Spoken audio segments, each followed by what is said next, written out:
Tudo.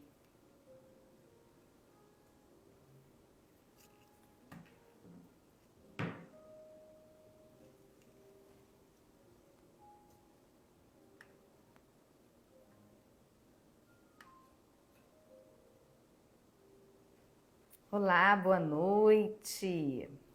Boa noite, pessoal.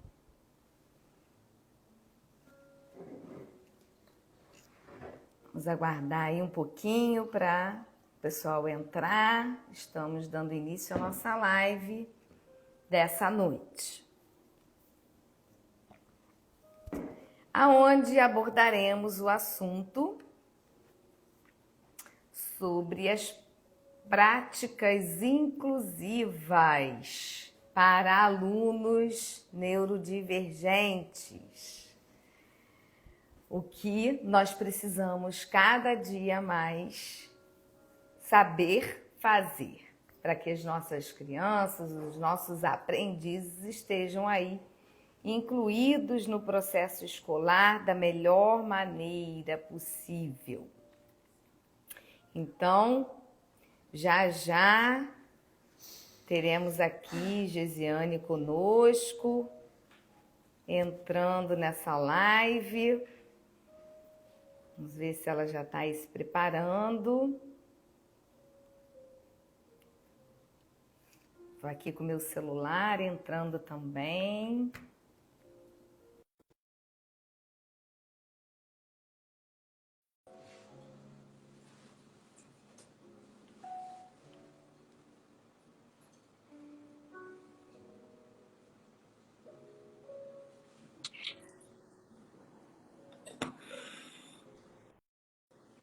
Está entrando? Sim. Olá. Opa! Olá, Gesiane! Tudo bem? Tudo jóia. Boa noite, pessoal. Geise, como a gente gosta de falar, né? De chamar Geise. O pessoal está entrando aí, Gesiane, para gente então começar a falar um pouquinho desse tema, desse assunto que é tão importante hoje, né? Diante do número de pessoas neurodivergentes e principalmente de crianças com autismo, que tem aumentado significativamente e que a gente precisa cada dia mais trazer essa realidade, né, para as escolas, para que as nossas crianças, adolescentes, os nossos aprendizes, né, estejam aí bem incluídos nesse processo escolar, que é onde eles passam também grande parte do tempo da vida deles, né?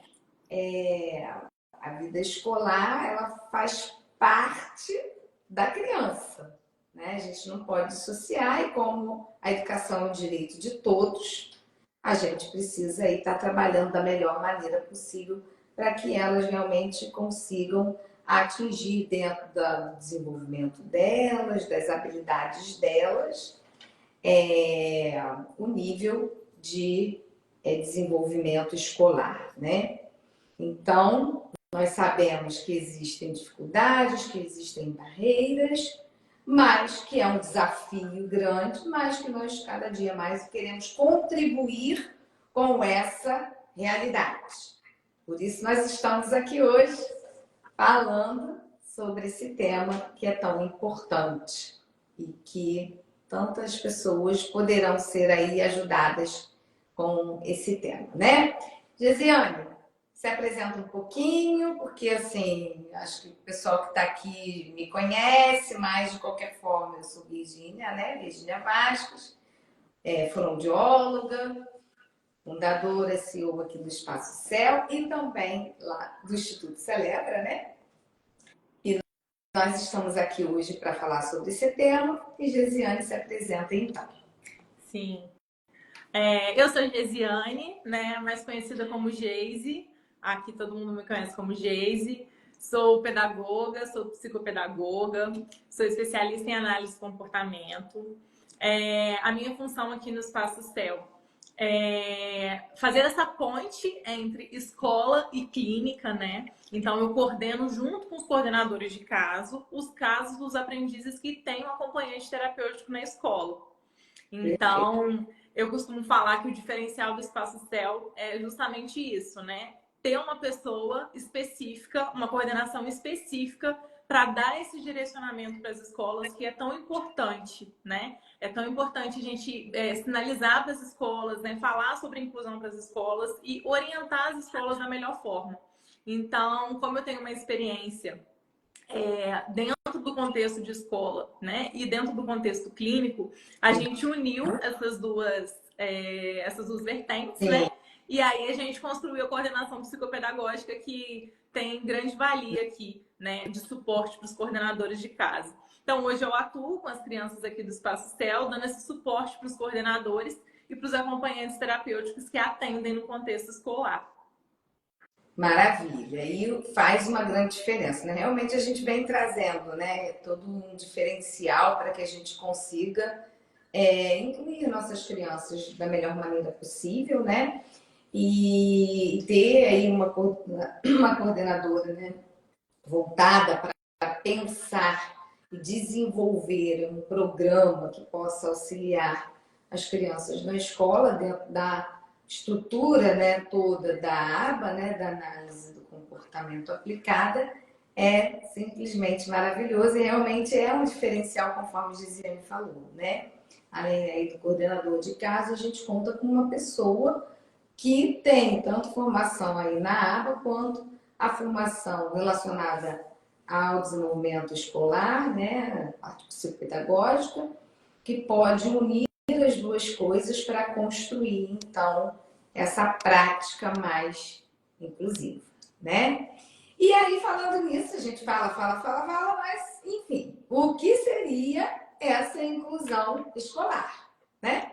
Falar um pouquinho aí para o pessoal o que é inclusão escolar, e aí a gente vai desdobrando esse tema. Sim, a gente ouve muito falar sobre inclusão, né? E a gente ainda vê uma dificuldade, né, nas escolas, nos ambientes em geral, de como fazer com que a inclusão aconteça de fato. A inclusão, eu costumo dizer, né, que para a gente fazer uma inclusão de verdade, a gente exige muito conhecimento dos profissionais envolvidos na escola, muita dedicação, né, das pessoas envolvidas. Então, isso envolve tanto a questão clínica quanto a questão, tanto o contexto clínico, quanto o contexto escolar, quanto o contexto familiar. Então, a inclusão ela vai muito além do que o que a gente costuma ver, que é quando a criança é inserida na escola, né? Quando a gente fala de inclusão de verdade, a gente quer que essa criança ela seja incluída no contexto escolar, né? Mas que a gente dê significado para esse momento dela ali no contexto de escola. O que isso quer dizer, né? A gente precisa validar. A gente tem o hábito de falar de que todos somos iguais. Não, nós somos diferentes, com especificidades diferentes, com individualidades diferentes. Então, a forma de ensino, né, para uma criança não vai ser a mesma forma de ensino para outra criança. Quando a gente fala de inclusão de verdade, a gente precisa entender que o aprendiz ele tem direito à educação, né? E quando ele tem direito à educação, a gente precisa garantir o acesso, a permanência, a participação e a aprendizagem de fato daquele aprendiz no contexto escolar. Então, não é simplesmente inserir ele na escola. Eu preciso pensar em estratégias para que ele realmente consiga desenvolver a aprendizagem dentro daquele contexto.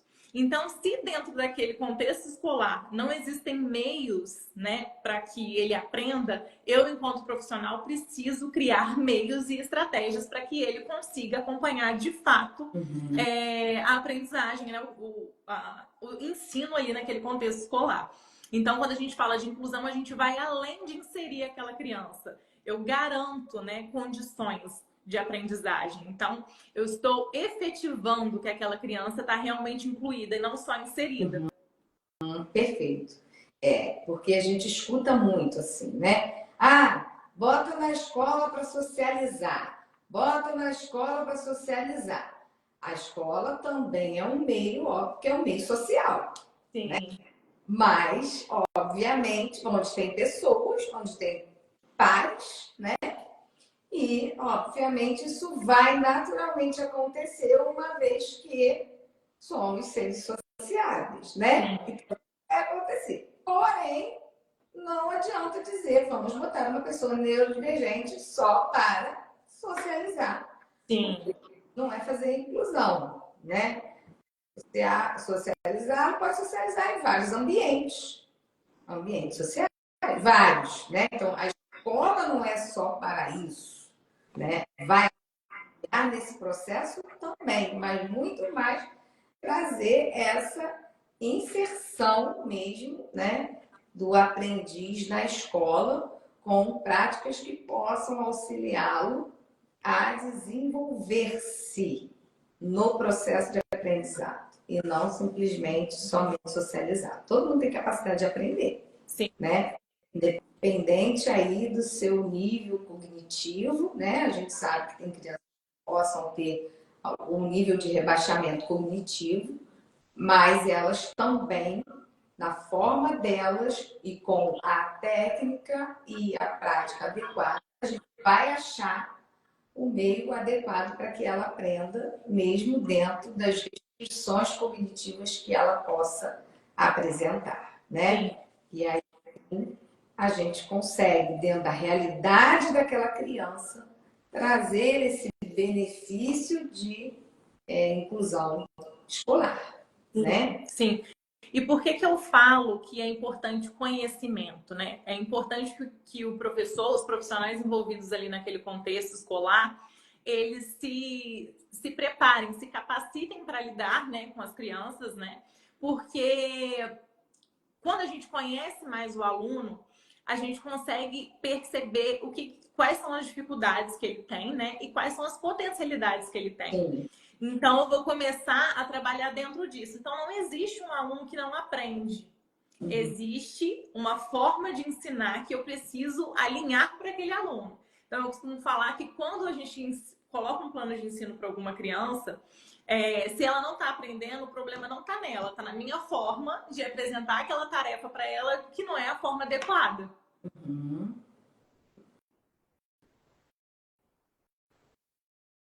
Eu não estou escutando. Você parou de falar? Ah,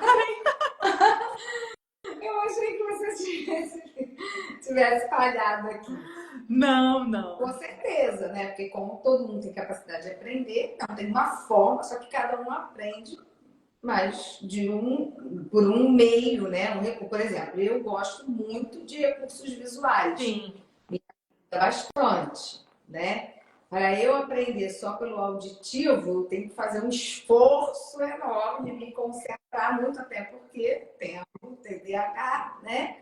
Faz com que a gente tenha um esforço maior para manter a atenção focada, né? E receber os estímulos por meio da audição, né? Então, cada aluno tem a sua forma. Tem uns que vão ser mais auditivos, outros mais visuais, outros mais perceptivos.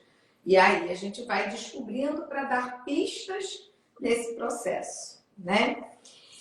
E os transtornos do neurodesenvolvimento? O que são? Quais são aí, né? O que são os transtornos do sim, neurodesenvolvimento? sim. Quando a gente fala de transtornos de neurodesenvolvimento, a gente fala, né, de condições que surgem no período do desenvolvimento infantil, né, que afetam as interações sociais, as habilidades motoras. A gente vê um atraso no desenvolvimento daquele aprendiz, né?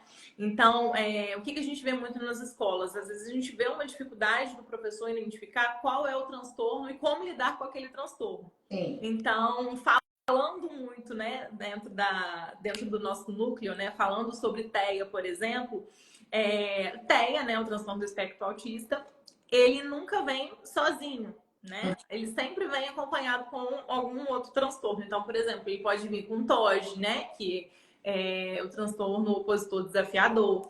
Ele pode vir com TDAH, né, que é o transtorno do déficit de atenção. E aí também pode vir com uma deficiência intelectual, podem vir outras questões juntas, e aí às vezes os professores eles têm dificuldade de como apresentar uma atividade, de como lidar com aquele transtorno, principalmente voltado com a questão comportamental. Então é importante a gente saber, né, pelo menos as características de cada transtorno, para que a gente saiba lidar quando a gente tiver uma criança com algum transtorno no contexto de sala de aula. Então, se eu sei que essa criança ela tem TOD, por exemplo, eu preciso pensar em atividades, em conversas, né? Em como lidar comportamentalmente com aquela criança para que seja mais fácil o meu ensino e a minha intervenção dentro do contexto de escola. Então, por isso que é importante que a gente conheça, né? Sobre os transtornos, que a gente saiba um pouco sobre as características de cada um, para que a gente realmente saiba lidar no dia a dia. Porque aí é muito mais fácil pensar em uma adaptação, é muito mais fácil pensar em um PEI, é muito mais fácil pensar numa rotina para aquela criança seguir da melhor forma, né? Sim, com certeza, porque como a criança vem apresentando essas comorbidades, né? Elas também dificultam a forma que o professor vai lidar com ela, além das práticas, né? Porque se fosse só isso, estava, como a gente diz, melzinho na chupeta. Sim. Mas não é só isso, né? Tem as comorbidades que também vão trazer aí um desafio maior de como lidar, né? Como estar atento. Também as questões de comportamento que aquela criança pode vir a apresentar, né? O que pode estar acontecendo antes da criança acabar tendo ali uma desorganização, desregular, né? Então, o professor ele tem essa multitarefas, né? Nesse momento, identificar, perceber, saber lidar, fazer aquela prática, fazer aquela adaptação ali, né, para aquelas atividades. Realmente não é simples, Não. mas exige, né? Exige bastante de nós, né, profissionais tanto da área clínica quanto da área escolar, um trabalho em conjunto para que a gente consiga efetivar essa inclusão, né? E aí, como que a gente vai promover, então, uma inclusão de verdade, Ziane? Eu sempre gosto de falar, quando eu vou dar orientações sobre práticas inclusivas, que não tem uma receita de bolo, principalmente quando envolve questão comportamental, né? Mas quando a gente fala sobre conhecimento, eu gosto de falar do conhecimento, tanto conhecer em questões técnicas, né? Então, eu preciso saber características de alguns transtornos para saber como lidar com aquela criança. Eu preciso pensar em formas adequadas de adaptar determinada atividade para aquela criança. Mas a primeira dica é conhecer aquele aluno, né? Então, eu preciso criar vínculo com aquele aluno, eu preciso conhecer aquele aluno, saber o que ele gosta, o que ele não gosta. Na escola, a gente costuma falar a avaliação diagnóstica, né? Então, a gente precisa ir fazendo umas avaliações diagnósticas para saber o que essa criança sabe, o que ela não sabe, né? E a partir daí, eu vou começar a pensar no meu PEI, que é o Plano Educacional Individualizado. E aí existem muitas dúvidas e muitas questões em relação ao PEI. E eu costumo falar que, independente de diagnóstico, né, o PEI ele é importante para qualquer pessoa que tenha dificuldade de aprendizagem. Então, mesmo que seja uma criança típica, se ela tem dificuldade de aprendizagem, em algum conteúdo, seja um conteúdo de matemática só, se ela tem dificuldade, eu preciso pensar num plano de ensino individualizado para aquela criança. Então, qualquer pessoa, ela é apta para ter um PEI, se ela tiver dificuldade de aprendizagem. Então, a primeira coisa que eu preciso pensar é nesse plano de ensino individualizado. Então, acho que a dica primordial é conhecer o aprendiz e fazer um plano de ensino individualizado para ele. Por que é individualizado? Cada pessoa aprende de um jeito. Então, a gente precisa olhar essa pessoa como um todo, somente essa pessoa. Sempre comparando ela com ela mesma. Então, eu não posso fazer uma comparação de uma criança com a turma toda se eu sei que ela tem alguma questão com dificuldade de aprendizagem, se ela tem algum déficit. Então, eu não posso ficar comparando ela com outras crianças. Eu preciso pensar num plano de ensino adequado individualmente para aquele aprendiz, né? Depois que eu fiz esse plano de ensino, eu preciso pensar em várias adaptações, né? E quando a gente fala de adaptação, a gente precisa, né, pensar em 3 tipos de adaptações diferentes. Existem 3 tipos de adaptações. A gente tem a adaptação curricular, que é aquela adaptação que a gente costuma pegar o currículo do ano do aprendiz, né? Aquele aprendiz está no primeiro ano. Eu vou pegar aquele currículo do primeiro ano e vou ver o que eu preciso adaptar no currículo do primeiro ano para que aquele aprendiz aprenda. Então, essa é uma adaptação. Existe a adaptação alternativa, que é quando eu tenho um currículo do primeiro ano, currículo daquela série, né? E eu sei que o meu aprendiz ele não dá conta daquele currículo. Então eu vou entrar com uma adaptação, uma atividade alternativa. Eu vou substituir uma atividade que era para ele fazer dentro de um currículo, mas como ele ainda não consegue, eu vou usar outra adaptação, uma adaptação alternativa. E existe as adaptações instrucionais, que geralmente a gente usa com os aprendizes que são mais funcionais. Às vezes eles conseguem acompanhar a turma, mas eles não conseguem compreender o enunciado. Então eu preciso mudar a minha forma de dar instrução e a minha forma de apresentar aquele enunciado. Então eu vou começar a analisar qual tipo de adaptação eu vou ter que começar a fazer para aquele meu aprendiz dentro do meu pé. Pronto, já identifiquei quais adaptações que ele precisa, vou começar a fazer essas adaptações no dia a dia. Além do P, além das adaptações pedagógicas, a gente tem as práticas, né? Como eu falei, não é receita de bolo. Cada criança vai ser reforçada por algum motivo, né? Por alguma função. Aquela criança vai ser reforçada no comportamento. O que é reforçador para mim não é reforçador para você. Então, eu não tenho uma receita de bolo do que a gente pode fazer em questões comportamentais. Certo. Mas existem práticas, né, dentro da rotina escolar que podem facilitar o nosso trabalho dentro do contexto de escola. Então, por exemplo, as práticas do dia a dia.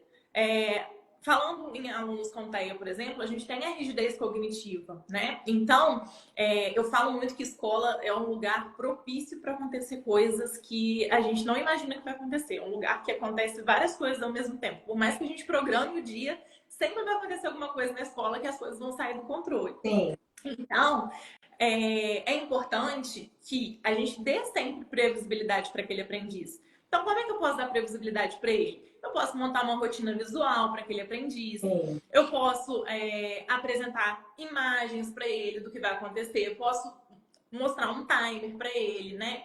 Do que ele vai fazer daqui a pouco. Às vezes, objetos mesmo para criança que tem dificuldade de discriminação de imagem. Objetos para ele saber o que ele vai ter de atividade naquele dia. A gente pode pensar, né? Fazendo as análises do dia a dia. Eu sei que essa criança, em determinado horário, ela vai começar a apresentar questões de sono, cansaço. Então, eu vou pensar em formas durante o dia de onde eu posso direcionar ele para ele se regular. Então, por exemplo, de repente, eu posso pensar no momento do dia que é para tirar ele da sala. Sim. E aí, isso é uma questão que é até uma questão polêmica, né? Quando as pessoas falam que estão passeando pela escola com a criança, né? Que tira ele da sala toda vez que ele se desregula. Desde que a gente tenha um objetivo para sair, eu sempre falo isso. Quando a gente tem um objetivo para sair do contexto de sala de aula, porque aquela criança precisa se regular, não tem problema ele sair, porque é importante para ele. Às vezes aquela criança não dá conta de ficar ali a tarde toda. Sim. Então, pensar numa rotina estruturada para que ele consiga seguir e se organizar. Eles precisam dessa organização, né? Às vezes é uma criança que ainda também não dá conta de ficar na escola no horário integral. Então, de repente, a gente precisa pensar em horários reduzidos para ela, né? Às vezes é uma criança que tem alguma questão com a alimentação.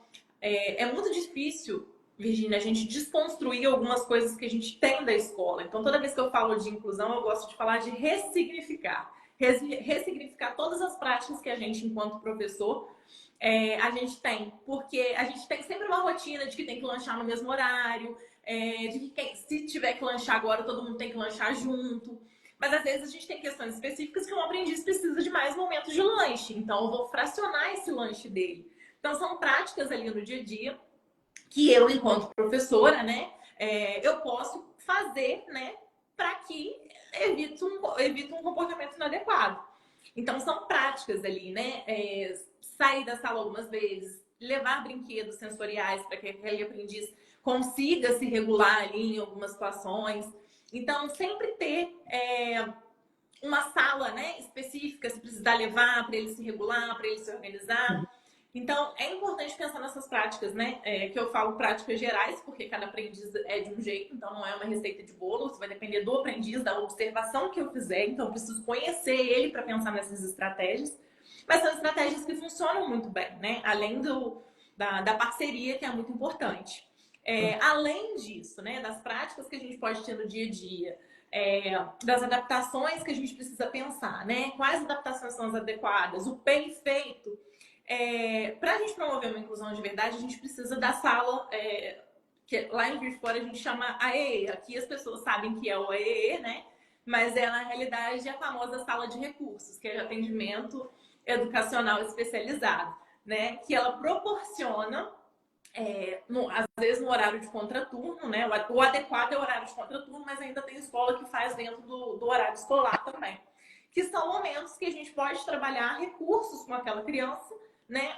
Onde a gente tem objetivos junto com o professor regente, mas objetivos que facilitam, né? Que colaboram para a aprendizagem do aprendiz. Então, ali a gente vai trabalhar na sala de recursos o que a criança tem mais dificuldade. Então, se a criança tem dificuldade com questões emocionais, por exemplo, é na sala de recursos que eu vou resolver essa situação. Então, é importante o PEI, as adaptações, é importante práticas no dia a dia, práticas flexíveis, né? Fora daquele padrão que a gente tem de sala de aula, de rotina, e o atendimento educacional especializado, né? Para que a gente promova essa inclusão de verdade, que a gente tenha esse olhar inclusivo de verdade. Bacana. E dentro disso tudo que você falou, Gisele, olha a importância também de ter uma equipe interdisciplinar alinhada para que as suas orientações, né, daquele aprendiz passem também por essa equipe, né?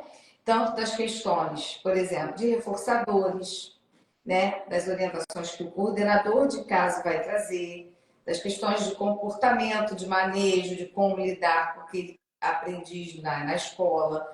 Por exemplo, se ele tem, você falou aí, né, das questões sensoriais, tem um objeto sensorial que regula ele, né? Então, a profissional de terapia ocupacional, né, um trabalho aí de integração sensorial, que vai passar para você qual é aquele recurso mais adequado em termos sensoriais para aquele aprendiz de escola, naquele momento, né? Então, isso é muito bacana, né? Assim, porque a gente precisa lançar mão de todos os profissionais para a gente realmente fazer uma prática inclusiva escolar, né? A Sabrina está falando aqui, né? Sabrina é mãe nossa, do Espaço Céu, né? Do Miguelzinho, meu floquinho, que eu costumo chamar. Sempre chamei de floquinho.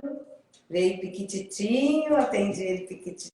Agora já está um rapazinho, né? Tá, um príncipe. Príncipe aí super incluído, né, no processo escolar. E ela está dizendo aí que meu filho foi ensinado a pedir para sair, pedir intervalo, e assim ele retorna e continua produzindo sem desregular e desregulando muito menos. Olha que bacana, né? Essa é uma realidade super importante. E ele começou, ele mesmo sente, né? Ele vai lá e pede, dá uma saidinha, volta, dá uma regulada. E assim segue seu processo, né? Opa! Ai, deixa eu tirar daqui. Entrou uns. Nossa, tem tantos comentários. Live. Não sei. Tem tantos comentários aqui, gente. Tem mais um aí. Peraí. Nossa, quando a escola está disposta. Aí eu não estou conseguindo clicar. Aqui. A seguir todas as orientações da clínica, os avanços são incríveis, né? É também outra mãe nossa aí, mãe do Arthur, essa figurinha que adora fazer vídeos também. Outro príncipe. Outras figurinhas gostosas aí. que é exatamente isso, né? Que a Ana Cristina está falando, né? Quando realmente a escola vai. Ai, gente, toda hora está saindo. Entrar na live, eu saí da live. Simplesmente. Voltei, Gisiane. Você tá aqui, Virginia, tô te vendo. Não, é qual, né, que você tá saindo. Ah, é verdade. Então tá bom. É porque eu estou tentando verificar os comentários. Quando eu ando com eles, sai, mas tá tudo bem. É porque na verdade eu estou olhando no meu. Tá tranquilo.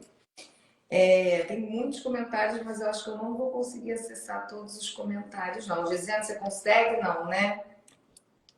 Não, acho que não, né? Não, não tô conseguindo, não. É. Consegui ver um da a Cris falando que um assunto é importante, a Aline falando da importância da medicação também. Sim, com certeza, desse acompanhamento associado quando a criança tem aí, né? Uma necessidade medicamentosa. Isso. Ela fala também que não é para a gente desistir, né? Que a gente precisa ir plantando a sementinha da conscientização. Eu acho muito importante da gente não desistir, né? Porque a gente vê que as escolas elas ainda têm dificuldade, né? Então elas têm dificuldade em como incluir de verdade. Então vai além, né? Do não querer, é o não conseguir. Por isso que eu falo da importância do conhecimento, né? Então, por isso que é importante buscar se capacitar, porque é através da capacitação que a gente vai ter mais oportunidades de ajudar aquele aprendiz. Sim.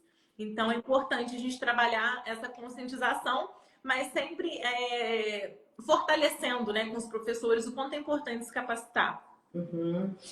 E isso tudo, né, Gisele, tudo na vida, assim, né? Tanto para quem está na prática clínica quanto na prática escolar, né?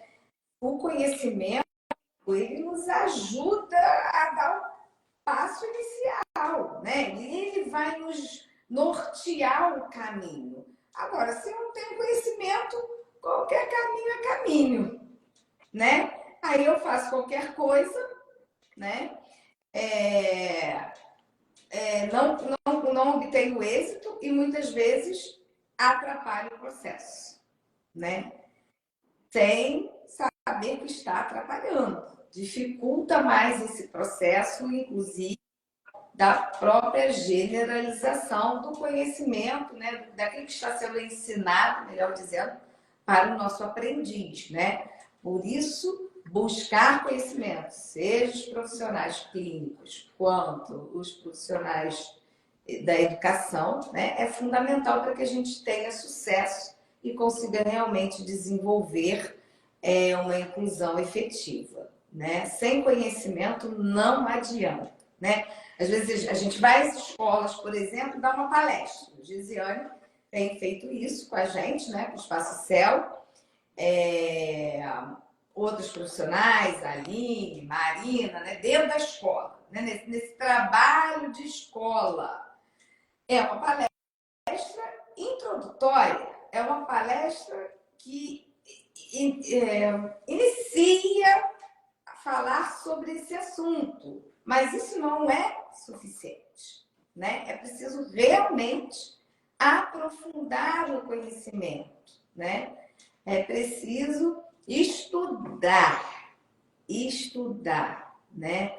A Sabrina está falando verdade. Mesmo a escola que se dedica de forma geral não tem tanto conhecimento, precisa muito desta contribuição de uma equipe capacitada como a do CEL, como Gisiane já pulou. Ui!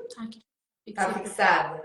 Ai, meu Deus, eu vou. Deixa eu ver. A contribuição de uma equipe capacitada como a do CEL, com AGs, com ATs qualificados, exatamente. E o profissional da educação buscar mais conhecimento. Essa é uma dor geral que a gente tem, né?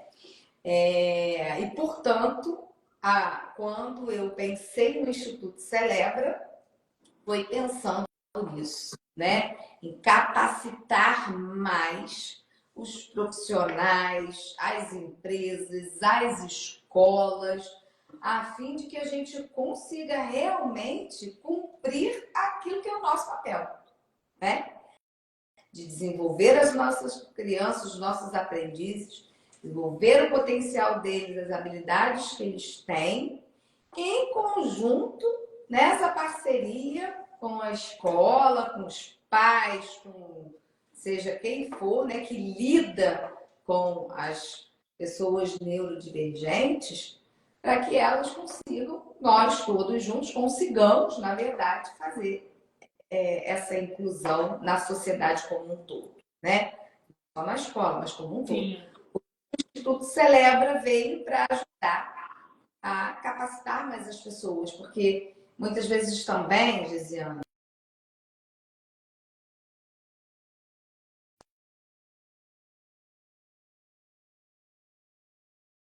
Vou continuar com o meu 5G aqui mesmo.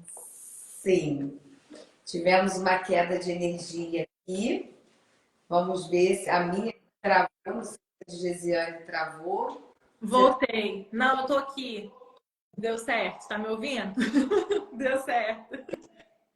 Nós estamos hoje, né? Eu não sei se é em Niterói todo, mas aqui nessa região essa parte aqui de Jardim Caraí, já é a quinta ou sexta vez que cai a energia, né? Enfim, voltando, né? A ideia é essa, né? Porque as pessoas também não sabem aonde buscar fontes do conhecimento que também tenha robustez em ensinar, né?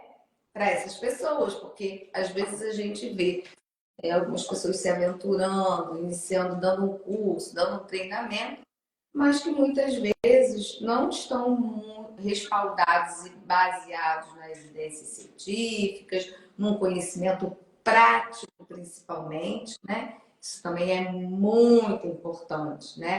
A prática nos respalda a ajudar novas pessoas a adquirir esse conhecimento, né? E o Instituto Celebra vem nessa pegada aí de auxiliar e de desenvolver mais profissionais de todas as áreas, saúde, educação, os pais responsáveis, as empresas, para efetivamente incluírem as pessoas neurodivergentes na sociedade. Bom, tem muitos outros comentários aqui, mas agora a minha internet travou aqui. Eu acho que a gente está sem Wi-Fi não. Wi-Fi, mas a gente está conseguindo seguir, né? Sim. Tá, beleza. Bom, falamos disso, né? Da capacitação das pessoas. E aí? Como que a gente vai, então, traçar objetivos de aprendizagem para esses aprendizes? Como que a gente vai fazer isso? É importante a gente pensar em objetivos a curto, médio e longo prazo, né? Às vezes as pessoas perguntam para mim assim, Geise, eu tenho que fazer um PEI para o ano todo, eu tenho que fazer um PEI para 6 meses, eu tenho que ir modificando esse PEI, eu preciso já entrar com essa criança com esse PEI pronto. A gente precisa pensar em objetivos a curto, médio e longo prazo. O que eu preciso? Recebi meu aprendiz agora. O que eu preciso ensinar para ele agora, né? Pensando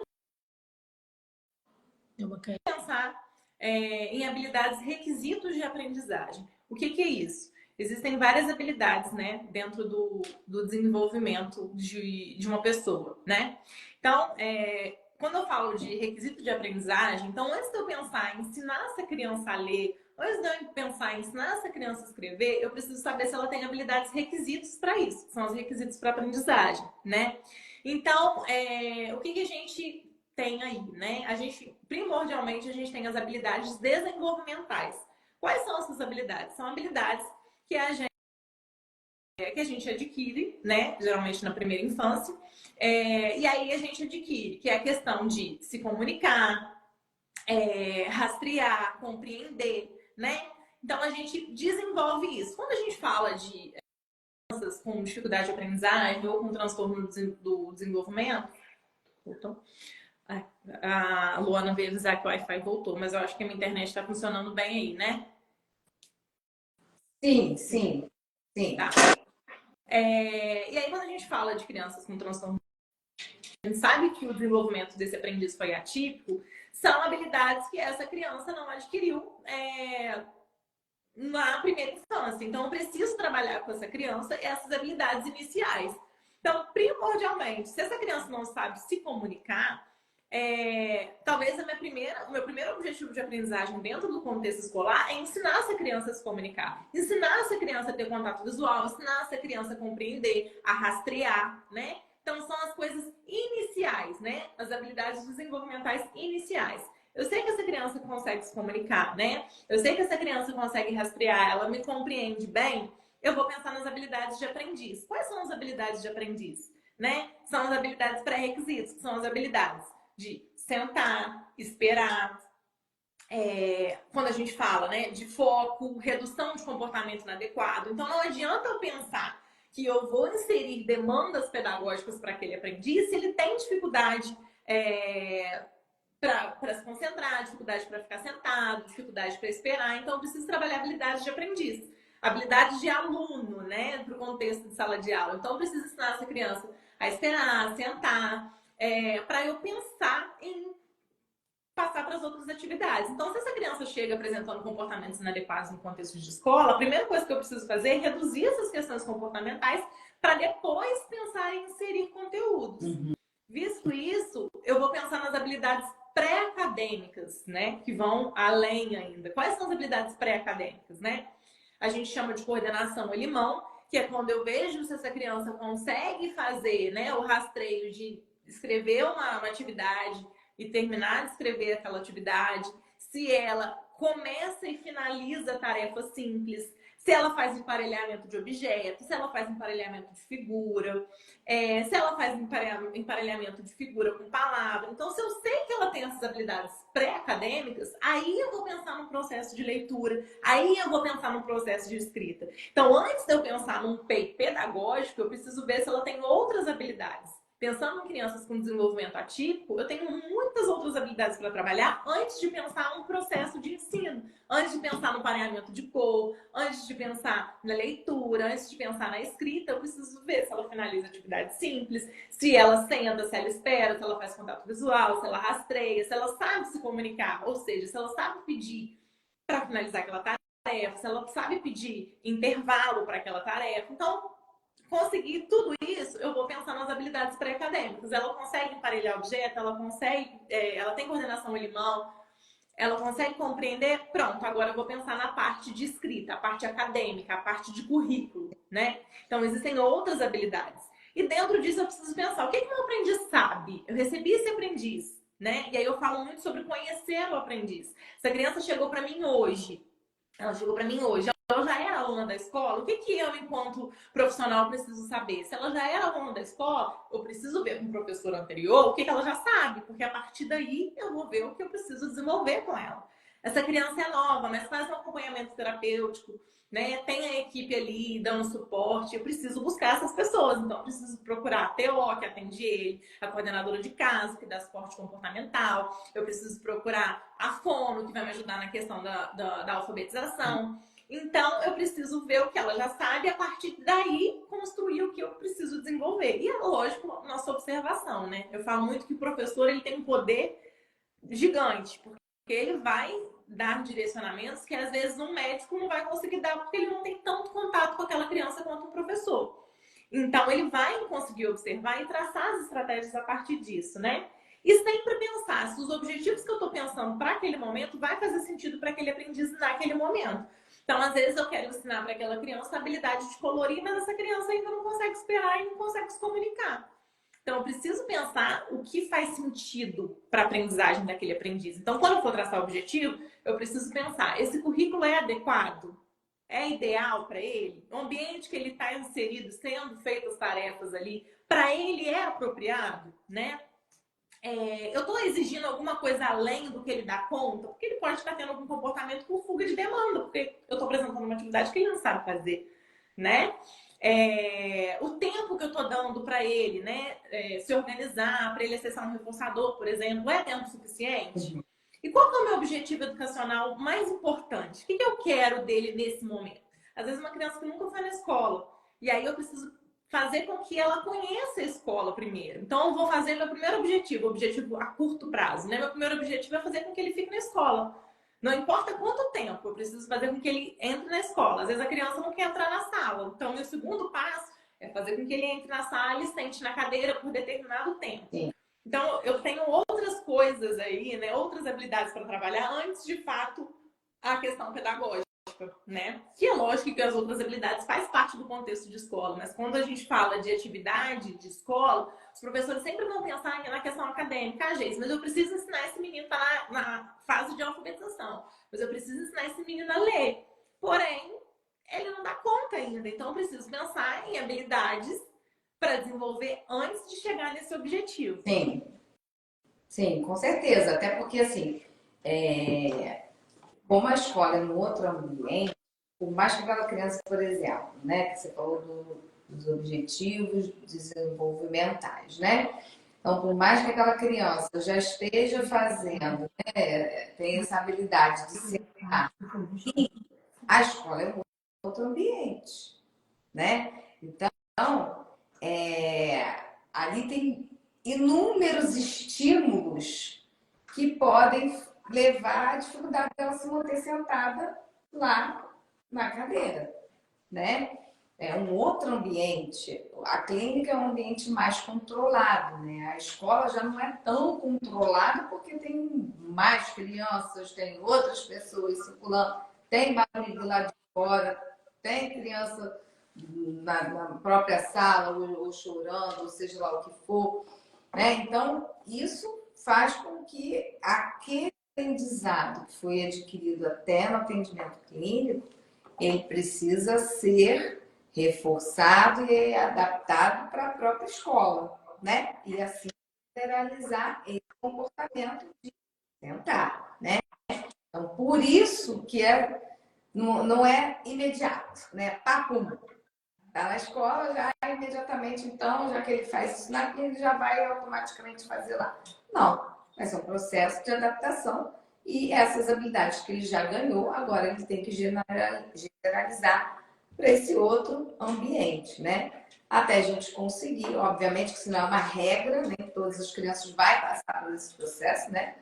Nem todas elas vão passar por esse processo, mas tudo vai depender de cada criança, né? A gente precisa realmente ir pelo caminho da necessidade, da realidade da criança naquela, né? E até a Jéssica está comentando aqui que já viu quando a criança de série, parece que começou tudo de novo. Ninguém tem informações sobre lá, ai meu Deus do céu, nem vamos falar sobre isso, né? Porque é uma dificuldade, né? Aí a gente tem que falar tudo de novo, realmente, passar tudo de novo para a realidade da escola, enfim, né? Essa comunicação aí que faz com que a gente tenha que retomar tudo de novo, né? Com aquela criança, né? É isso. Bom, e aí assim, né? A gente já está com quase faltando 3 minutinhos para a gente encerrar nossa live. E quais são, então, né, para a gente finalizar com o povo aí, que daqui a pouco já quer descansar, né? Quais seriam, então, Gisiane, aí, os benefícios, né, dessa inclusão para os nossos aprendizes neurodivergentes, né? Sim. A inclusão, né? Isso não só no contexto escolar, eu acho que em todos os contextos, né? Quando a gente fala de inclusão, a inclusão ela tem que existir em todos os ambientes que aquele aprendiz está inserido. Sim. Mas quando a gente faz com que ela aconteça de verdade, a gente tem muitos ganhos para os aprendizes no sentido de autonomia, independência, né? Interação social ali com os aprendizes, né? Com os outros aprendizes. Você falou muito sobre a questão de generalização. Então, o contexto escolar, a inclusão nos outros ambientes, vai fazer com que o que a gente ensina no contexto clínico, né, seja generalizado para os outros ambientes. Então, se eu estou ensinando aquela criança ali a ficar mais tempo sentado, a esperar para acessar alguns itens e tudo mais, eu vou generalizar isso para o contexto social dele. Então, quem se beneficia é aquele aprendiz e as pessoas que estão envolvidas com ele no dia a dia, né? Eu vou trabalhar o desenvolvimento de habilidade cognitiva, comunicação, né? E um benefício para a sociedade, né? Não é só um benefício para o aprendiz. A gente vai estar beneficiando ele em questão de desenvolvimento, né? E de inclusão, de fato, ali, né? Para que ele desenvolva, né? E tenha, né, todos os benefícios dentro disso. Mas para a sociedade também, né? Eu estou promovendo qualidade de vida para o meu aprendiz, mas eu também estou ensinando a sociedade, né? Como lidar com pessoas diferentes. Até porque, como eu falei no início da live, a gente tem mania de falar, né? Que quando a gente fala de inclusão, nós todos somos iguais. Não, nós somos diferentes. Cada um tem uma forma de aprender, cada um tem uma forma de ensinar, né? Todo mundo tem a sua forma, né? Então, é importante que a sociedade aprenda, né? A lidar com todo mundo, né? Então, eu acho que não só os aprendizes, eles se beneficiam com isso, né? Tendo qualidade de vida, né? Mas também a sociedade, porque a sociedade ganha com todo mundo incluído. Então, eu acho que a gente pode finalizar muito bem essa live falando da importância de incluir em todos os ambientes, mas que não só eles, enquanto aprendizes neurodivergentes, né, estão aí precisando da inclusão, mas também a gente, as outras pessoas, enquanto sociedade, né? E, assim, quando você falou, né, realmente nós somos diferentes e ao mesmo tempo somos iguais. Porque somos iguais nos direitos. Direitos, né? Mas cada um é de um jeito. Mas os nossos direitos são iguais, né? Temos direito à inclusão, temos direito a viver na sociedade, né? Estarmos inseridos na escola, todos nós, né? Nesse sentido, nós somos iguais, mas somos diferentes na realidade desse processo individual de cada um, né?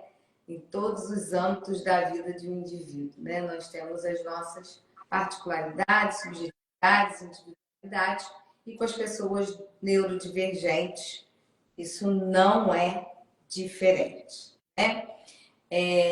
O que a gente tem, Gesiane, né? Até dentro da realidade, nós temos a realidade do espaço-céu, os nossos desafios clínicos e os nossos desafios em relação à própria inclusão, né, na escola e na sociedade como um todo, né, é um desafio grande.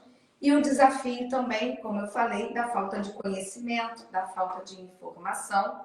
E a gente tem percebido isso muito com as buscas das pessoas no Instituto Celebra, né? O quanto empresas e escolas de diversos estados do Brasil têm nos buscados a fim de terem conhecimento, porque estão desesperados. A palavra é essa. Desesperados de como lidar com pessoas neurodivergentes e como realmente fazer uma inclusão diante da realidade que hoje nós temos no mundo, né? Então, a gente tem recebido muitas solicitações de capacitação, de treinamentos em escolas e ambientes, em prefeitura, de diversas regiões aí do Brasil, diante da realidade. Por isso, então, que a gente está aí junto com o Instituto Celebra para fazer isso acontecer, né, Gisele? E vamos aí desenvolver outros temas, né, outros cursos, outros treinamentos para fazer isso acontecer cada vez mais na sociedade, né? Então, é isso. As mães do amiguinho, dos amiguinhos do Miguel me perguntaram como eu consegui essas ATs tão capacitadas que o Miguel tem. Ah, que lindo.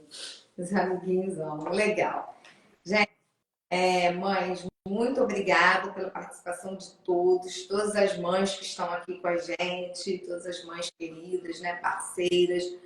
A mãe de César também falou aí, do Cezinha, né? Quem dera se a prefeitura tivesse uma parceria. Vamos fazer acontecer, né? A gente tem que fazer as coisas acontecerem cada vez mais, né? Obrigada pela presença de todos, dos profissionais também que estiveram aqui com a gente, né, Gisele, nessa noite. E pessoas também que entraram, que a gente não conhece, né? Muito obrigada pela presença. E a gente sempre vai trazendo aqui conhecimentos de uma forma que possam agregar para todos, né? Estamos sempre à disposição e até a próxima live. Quem tiver interesse também pode buscar ali, né, conhecimento a partir do Instituto Celebra, que com certeza você vai adquirir com profissionais de excelência esse conhecimento, tá bom? Um beijo grande a todos, boa noite, até a próxima live. Deus abençoe. Beijo, tchau, tchau. Tchau, tchau, Gisele. Obrigada a você, principalmente, por trazer tanta riqueza aí de conhecimento. Obrigada a você pela confiança de sempre. Tá joia. Tchau, tchau. Tchau, tchau.